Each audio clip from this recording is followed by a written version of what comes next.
मां कुर्बान वञा ताजल फकीर जे मथा उन जे पेरनि जी मिट्टी जे मथा सुभान अल्लाह जे महबूब जे दुश्मननि खे जवाब ॾिना ऐं अॼु उहे मुंहिंज महबूब जा दुश्मन उनखे गारियूं ॾियनि था।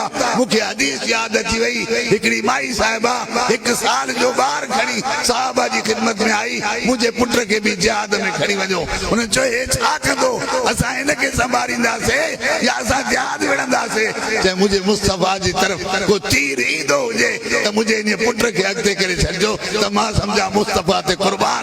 इहो इश्क इन आस्थान आलिया ते मोहम्मद अरबी जो असांखे नसीब थियो आहे। बाकी मिलाद कुल बिफज़लिल्लाहि व बिरहमतिही फबिज़ालिका फलयफ़रहू। हुक्म आहे फलयस्जुदू न आहे, फलयस्जुदू न आहे ते फलयफ़रहू। माना जॾहिं अल्लाह जो फज़ल मिले, उन जी रहमत मिले त इन ते पंहिंजी हीज जो इज़हार कयो, ख़ुशीअ जो इज़हार कयो। मूंखे ॿुधायो